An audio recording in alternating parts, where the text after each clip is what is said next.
কথা মূল্য দেন না। কারণ আমাদের সমাজে এখন এমনই হয়ে গেছে, আমরা গরিবদেরকে প্রাধান্য দিই না। যাদেরই টাকা আছে, যাদেরই সম্মান আছে, তাদেরকে আমরা প্রাধান্য দিই। তবু আপনাদেরকে বলার আমরা চেষ্টা করব, আপনারা যে ভিডিওটা দেখেছেন, ভিডিওটা কিন্তু সবটা সঠিক নয়। খুব গায়ে লাগবে, কিন্তু সত্যি কথাটা বলতে খুব ভালোবাসি। আর কন্ট্রোভার্সি যারা করছে, যারা করে, তারা নিশ্চয় সেই বুকে বলটা নিয়েই কন্ট্রোভার্সি করতে আসে। তো আমি কারোর পক্ষে হয়ে কথা বলবো না, আমি একটা যুক্তি তর্ক দিয়ে কথা বলবো। আমি না সেই আদিবাসী ছেলেটার হয়ে কথা বলবো, না আমি আমাদের এই সভ্য ভদ্র সমাজে থাকা মানুষগুলার কথা বলবো। তো এখানে এটা যেটা আমি শুনছি, এটা হচ্ছে ভিল ফুড বলে একটা চ্যানেল অনেকদিন ধরে করেছে, হয়তো 1 বছর 2 বছর হতে আসলো এরকম। আমি জানি না সঠিক কতদিন, আমি খুব একটা দেখি না, কম দেখি। ওরা হয়তো সপ্তাহে একটা কিংবা মাসে একটা মানে প্রতিদিন ভিডিও দেয় না, কারণ ওরা যে ধরনের ভিডিও দেয় সে প্রত্যেকদিন দেওয়া সম্ভব নয়। তো এটা শুনছি যে চ্যানেলটার যে উইনার আর কি, যে চ্যানেলটা তৈরি করেছে, তিনি আসেন না, তিনি ওই মানুষগুলোকে দিয়ে করায়। তো একটু আন্দাজ করতে পারি কার চ্যানেল ওটা। হয়তো এটা আমার মনে রাখছে, নাও হতে পারে, অন্য কেউ হতে পারে। তো এর ভিতরে একটা বিশেষ মানুষ আছে যাকে সবাই ভালোবাসে, সেটা হচ্ছে বলি শানের মামা আর কি। তো লাল মামা আর কি, শানের লাল মামা। তো জানতাম না উনি শানের লাল মামা, এটা আমার জানা ছিল না। আস্তে আস্তে দেখতে খুব একটা দেখি না ওদের ভিডিও, আমি পরিষ্কারই বলছি, কারণ সব ভিডিও দেখা সম্ভব নয়। আর ওরা যে ধরনের ভিডিও বানায়, ওরা নিজেদের মতো বানায়। আর যে কারণে ওদের ভিডিওগুলা মানুষের সামনে এত মিলিয়নে যাচ্ছে, সেটা একটাই হচ্ছে গ্রাম্য পরিবেশ। আর ওদের যে একতাটা দেখায়, সেই একতাটা ভীষণ ভালো লাগে, খুব ভালো লাগে ওই একতা। আমি খুব মিস করি ওদের যে ওই একতা। আমিও চেয়েছিলাম একটা ওরকম একটা সংসার, বাপের বাড়ি বলো শ্বশুর বাড়ি বলো, সবই আমি চেয়েছিলাম যে ওরকম একটা সুন্দর, কোনো হিংসি থাকবে না। যাই হোক, সেটা আলাদা ব্যাপার। কিন্তু ওদের ওই ভিডিওগুলো আমি দেখে আমার মানে খুবই ভালো লাগতো। কিন্তু প্রত্যেকদিন দেখা তো সম্ভব নয়। আমার যে কন্টেন্ট, আমি সেই কন্টেন্ট খুঁজে বার করি, করে আমি যখন যেটা পাই, প্রত্যেকদিন আমি কন্ট্রোভার্সি ভিডিও দিতে পারি না। আর কন্ট্রোভার্সি ভিডিও আমি করতামও না, কারণ যে চ্যানেলটা আমার ব্লগিং চ্যানেল ছিল, এটা পরিষ্কার বোঝা হয়ে গেছে যে কন্ট্রোভার্সি করে, ঝগড়াঝাটি গন্ডগোল করে মানুষকে চিনাতে হবে, মানুষকে কারোর চোখে ভালো, কারোর চোখে খারাপ হতে হবে, তারপরে ব্লগিং চ্যানেলটা গ্রো করবে, তার আগে গ্রো করবে না। আর নয়তো নানান রকম পদ্ধতি আছে, সবই জানি। তো যাই হোক, আমি এটা একটু করার চেষ্টা করছি। তো সবাই জানে যে আমাদের ওই যে লাল মামা আর কি, আর ওনাদের সঙ্গে কিছু মানুষ থাকে, বিশেষ করে লাল মামার কথা বলছি। প্রথম যখন ওদের ভিডিও দেখতাম, ওই ঠাকুমা রান্না করতো, দাদু খেত, দাদু আজকে আমাদের মাঝে নেই, খুব কষ্টের একটা ইয়ে। তো সেটা নিয়েও আসছি। আমারও ভালো লাগতো ঠাকুমার রান্না, গ্রাম্য পরিবেশ, গ্রামের টাটকা সবজি, সমস্ত কিছু আমার ভীষণ ভালো লাগতো। তো দেখতাম আমি সেইখানে কিছু ভিডিও দেখতাম যে ওই লাল মামা আর কি, ওনার তখন চ্যানেল ছিল না। 100-এ 100 আমি যখন দেখতাম চ্যানেল ছিল না, তখন ওই শানের চ্যানেলেই আসতো, ধান কাটতো, শানে ভিডিও করতো ওদের। তারপরে আস্তে আস্তে হয়তো ওই যে বললাম না একটা মানে ওরা খাওয়ার ব্যবস্থা করে, অনেক মানুষের একটা খাওয়ার ব্যবস্থা করে ভিডিও বানায়, অনেক অনেক রান্না করে। ওইদিকে আমার মনে হয় ওটা হচ্ছে বোলপুর, শান্তিনিকেতন এইসব দিকের, মানে বীরভূমের এদিকে ওদের বাড়ি, হয়তো আমি সঠিক জানি না। তো ওইখানে অনেক আদিবাসী এলাকা আছে, ওইখানে গিয়ে ওরা খাবারটা ওদের দেয়। এটা খুব ভালো কাজ করে। আর শানকেও আমি দেখেছি ওদের বাড়ির কাছেও একটা মন্দিরে, ওখানেও শনিবারে না কি কি বারে ওরা খাবার দেয়, সেটাও আমি দেখেছি। এখন দেয় কিনা জানি না, আমি দেখেছি। এরা তো খুবই ভালো।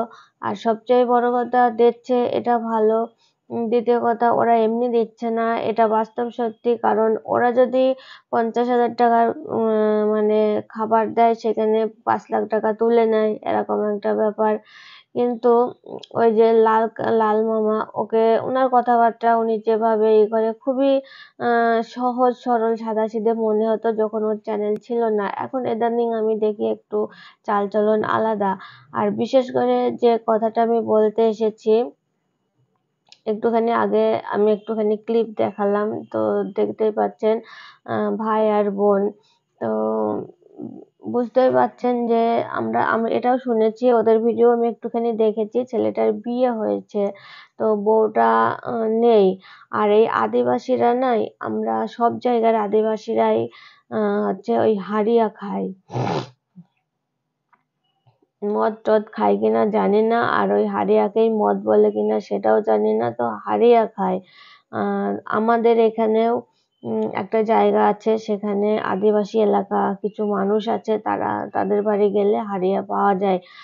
কারণ আমাদের কিছু দরকারে ওই জিনিস আনতে যাই মাঝে সাঝে। তো সেই জন্যই আমরা জানি যে ওরা হাড়িয়া খায়। ওরা মানে এখানে ওই ছেলেটাকে দোষ দিচ্ছে যে ছেলেটা খায়, হয়তো বেশি খায়, রোজ খায়, নেশা করে। ওর বাবা মানে দিদিটাকে একটু দেখে সভ্য ভদ্র মনে হচ্ছে, একটু শিক্ষার আলো আছে এটুকু মনে হচ্ছে দেখে কথাবার্তায়। শিক্ষার আলো না থাকলেও যে একটা কথাবার্তা মার্জিত, সেটাও মনে হচ্ছে। তো বিষয়টা হলো, ওরা যেটা বলছে সে মানে কিছু এরাও লুকাচ্ছে, কিছু ওরাও লুকাচ্ছে। তবে আমার মনে হয় না আদিবাসী যে ভাই বোন দুটো বলছে, ওরা কেউ মিথ্যে বলছে, আমি বিশ্বাস করি না। কারণ একটা কথাই আছে, প্রবাদ প্রবচনে অনেক কিছুই আছে, সেগুলোর ভিতরে কিছু মেলে, কিছু মেলে না। যে এক হাতে তালি বাজে না, আমরা জানতাম। তো আমি একা জোর গলায় বলতে পারি এক হাতেও মানে এই কথাটা সম্পূর্ণ ভুল। এই হাতটা দিয়ে আমি এই পায়েও কিন্তু একটা তালি মারতে পারি, শব্দ হচ্ছে, দেয়ালে মারতে পারি, হাত না হলেও চলে, তাই না? এখন অনেক মানুষ আছে যে 2 হাত নেই, সেই 2 হাত দিয়ে অনেক কাজ করে। আমরা ওয়াইটিতে দেখেছি, সোশ্যাল মিডিয়াতে দেখেছি, আমরা জানি। তো সেখানে হয়তো ভিডিওটা বড় হয়ে যাবে, আমি খুব শর্টকাটে করার চেষ্টা করছি, 9 মিনিট অলরেডি হয়ে গেছে। তো ওরা বলছে যে ও তো প্রথম থেকেই এগুলা খেত। এটা কিন্তু সত্যি কথা, এরা কিন্তু খায়, এরা মেয়ে মানুষও খায়। তবে এর দিদিকে দেখে মনে হলো না খায়, তবে সবসময় তার মনে হয় না। আর মার সঙ্গেও কিছু কথোপকথন শুনলাম, সেটাও মা চায় না খায়, এটা শুনলাম। কিন্তু এটা আমি জানি, এই আদিবাসীরা মেয়ে ছেলে যা মানে উভয়ই খায়, এটা আমি জানি। তো যেটুকু বুঝলাম যে চন্দনের বউ চলে গেছে ওইসব করার জন্যে। আর চন্দন অন্য কোনো ফুড ভিলায়, মানে অন্য কোনো ওরকম একটা চ্যানেলে ও কাজ করছে। মেন যেটা ব্যাপার, ওই অন্য জায়গায় কাজ করছে, এটা মেন ব্যাপার নাই। ওরা একজন যাবে আর একজনকে নেবে, সেটা ব্যাপার নাই। বিষয়টা হলো ওরা ওরা যেটা বলছে সব মিথ্যে হয় না। চ্যানেল খুলেছে, ব্লগিং চ্যানেল। আচ্ছা, একটা জিনিস দেখেন, আমরা কিচ্ছু জানি না। যখন জানি না কেউ বললে ভিডিও করবি, করব। তারপরে কিন্তু সেখান থেকে প্রত্যেকে করে। অনেক ভিডিও আমি দেখেছি এরকম যে দলে করতে করতে তখন নিজের একটা পার্সোনাল চ্যানেল খোলে, মানুষের মুখ চেনা হয়ে যায়, তখন কিন্তু খুব তাড়াতাড়ি গ্রো করে নেয়। এটা যদি কেউ খোলে, তা সে যদি চালাতে পারে, অন্যায়টা কিসের? অন্যায় আছে এর ভিতরে? অন্যায় নেই। আর এখানে আমাদের লাল মামা তার নিজের একটা ব্লগ চ্যানেল আছে, তার মেয়ের একটা ব্লগ চ্যানেল আছে, ওই আদিবাসী ভাই বোনদের কাছে আমি শুনলাম। তো সেখানে তারা যদি করতে পারে, কেন করতে পারবে না? অবশ্যই করতে পারবে। প্রত্যেকটা মানুষ, ওর বউ একটা করুক, ছেলে একটা করুক, মেয়ে একটা, সবাই করুক না কেন, এতে অসুবিধা কিসের? হ্যাঁ, ওদের মুখ চেনা, ওরা ফট করে দাঁড়িয়ে যাবে, এটা ঠিক কথা। কারণ ওই আদিবাসী ছেলে মেয়ে দুটো যে ভিডিওটা করেছে, যদিও এখন ট্রেন্ডিং এ রয়েছে বলে এতটা ভিউ হচ্ছে, তাও ভিউ হবে, ওদের ভালোভাবে ভিউ হবে। এবার সেখান থেকে যদি ওরা কিছু দেখিয়ে, রান্না বান্না সমস্ত কিছু দেখিয়ে যদি নিজেরা পারে দাঁড়াতে, একটা ভালো জায়গায় যেতে, অসুবিধাটা কিসের? কেন আমরা শিক্ষিত সমাজের মানুষ ওদেরকে বাধা দেব? কেন ওদেরকে পিছিয়ে রাখবো? তোমরা তো রান্না করে তাদেরকে খেতে দিচ্ছ, তারা ভালো মন্দ খেতে পায় না সেই জন্যে। তাহলে তারা যদি একটু এগিয়ে যায়, তারা একটা ভালো সমাজে বাঁচতে চায়, সেখানে আমরা কেন বাধা দেব? আমরা সবাই জানি শান আর শানের মামা, এটা চোখ বুজে সবাই জানে, খুব ভালো। তো এটা বলছে মেয়েটা, আমি ছেলেটার কথা বাদ দিচ্ছি, মেয়েটাকে আমার মনে হচ্ছে না ও কোনো বাজে কথা বলে। মেয়েটা বলছে যে যতদিন ধরে ওরা ব্লগ চ্যানেল খুলেছে, ততদিন ধরে ওদের সঙ্গে দেখা হলেও ওই লাল মামা না কাকা, লাল মামা কথা বলে না ওদের সঙ্গে। কেন? ওরা যদি দুটো ইনকাম করে, তোমাদের কি এত প্রবলেম হচ্ছে? হ্যাঁ, তোমরা এত ভালো মানুষের মুখোশ, সব এই যে ভিডিও করে না, ভালো মানুষের মুখোশ, ওরা যে একতা ভাবে ভিডিও করে, হয়তো একতাটা আছে, আমি নেই বলছি না, কিন্তু যতটা নেই ততটা ওরা বলে বেশি, কারণ ওদের ভিডিওতে দরকার, এটা দেখেই মানুষ ওদের কাছে আসে। সবচেয়ে বড় কথা, আবার এটাও শুনেছি কেউ কেউ ওদের বাড়ি দেখা করতে গিয়েছে, খুব বড় ব্লগিং চ্যানেল কলকাতা থেকে যাচ্ছে, কিংবা টিভি সিরিয়ালের কেউ যাচ্ছে, তাদেরকে জন্য ভালো ভালো রান্না, খাবার দাবার, আপ্যায়ন আছে, কিন্তু আমাদের মতো সাধারণ মানুষ গেলে একটু বসতে দেয় না, একটু জল, মানে বাড়িতে মানুষ গেলে আমরা জানি একটু জল বাতাসা দিতে হয়, বসতে দিতে হয়, বড় শত্রুটার বড় পিড়েটা দিতে হয়, আমরা এটাই জানি। ওরা কথাই বলে না। অ্যাকচুয়ালি আরো অনেক ব্লগারদের বাড়িতে অনেকেই যায়, আমি সেটাও দেখি, তারা কত খুশি হয়, কত ভালোবাসে, কত ভালোবেসে তাদেরকে রাখে। এই যেমন আমাদের রিয়াকে নিয়ে অনেক কন্ট্রোভার্সি হচ্ছে, ছেলের দেখেন, যেটা সত্যি আমি সেটা বলবো, যেটা মিথ্যে সেটাও আমি বলবো। এই রিয়া কিন্তু টাকা পয়সার ব্যাপারে কি করছে না করছে জানি না, তো কিছুদিন আগে ওর বাড়ি হঠাৎ করে একজন আসে, একটা মেয়ে একটা বউ, রাত্রিবেলা থাকে, পরের দিন বাড়ি যায়। একটা বলেন তো, আমরা যে সমাজে বাস করি, আমরা একটা, আপাতত আমি একটা শহরে বাস করি, আমাদের শহরের বাড়িঘর জানেন খুবই অল্প, সেখানে হ্যাঁ থাকতে দেওয়া যায়, কিন্তু আমরা কি ফট করে দিতে পারি কাউকে? আমরা ঘরেই ডাকি না, মানে দরজা থেকে কথা বলে মানে ওখান থেকে কাটিয়ে দিই। সব থেকে বাজে ব্যবহার যেটা করে, সেটা হচ্ছে আমাদের এই নবদ্বীপ ধামের যে লটারি ম্যাডাম বলে অনেকে, লটারি ম্যাডাম সবচেয়ে বাজে ব্যবহার করে, ঘরে পর্যন্ত নিয়ে যায় না। তো এখানে শানুর ক্ষেত্রেও, সরি শানের ক্ষেত্রে আমি শুনেছি কথাটা। তারপরে যখন শানের দাদু মারা গেল, অল্প কিছু বলে ভিডিওটা শেষ করব, আরো কিছু বলার থাকে আমি অন্য ভিডিওতে বলবো, ভিডিও বড় হয়ে যাচ্ছে। দাদুকে নিয়ে যখন মারা যায়, অনেকে ভিডিও বানিয়েছিল, অনেকে, তো ওরা সেই সময় ব্যস্ত ছিল দাদুর মারা নিয়ে, চারিদিকে নানান কাজে, কিন্তু 4-5 দিন পর যখন ও চ্যানেল খোলে, বা বিশেষ কিছু মানুষ, ভালোবাসার মানুষ থাকে না সবার, স্পাইয়ের কাজ করে, যে দেখেন দাদা আপনার দাদুর ভিডিও নিয়ে অনেকে ভিডিও করেছে। তারাই ভিডিও করে যারা কোমা থাকে, মানে উঠতে পারছে না, হাজার চেষ্টা করেও একটু ভিউজ আনার জন্যে। একটা ভালো বড় চ্যানেল কি ওই উনার দাদুকে নিয়ে ভিডিও করবে? করবে না কিন্তু। করবে কে? ছোট চ্যানেল করবে।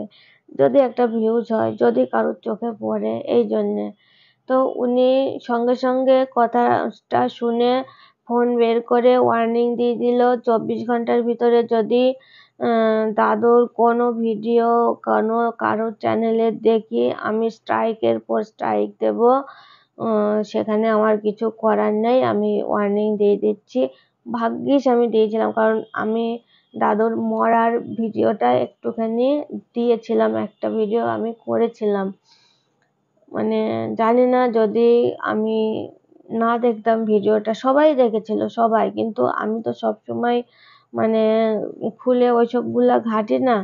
আমি আমার মতো আমার কাজ করি, করে যেটুকু না পারি সেটুকু বসে থাকি, গান শুনি, অন্য হাসির হাসির ভিডিও করে মাইন্ডটাকে ফ্রেশ করার চেষ্টা করি। তো আমার সামনে পড়লো ভিডিওটা, আর আমি সঙ্গে সঙ্গে প্রাইভেট করে দিলাম। তারপরে দেখলাম যাদের দেখে যারা যারা যেসব কন্ট্রোভার্সি চ্যানেলগুলা ভিডিওগুলা করেছিল, তাদেরকে দেখেই আমি করেছিলাম আমার ভিডিওতে, আমার চ্যানেলে। তো তারাও দেখছি, সঙ্গে সঙ্গে আমি তাদের চ্যানেলগুলোয় গেলাম, তারা কি করছে দেখছি, প্রত্যেকে বন্ধ, মানে ডিলিট তো নয়, প্রাইভেট করে দিয়েছে।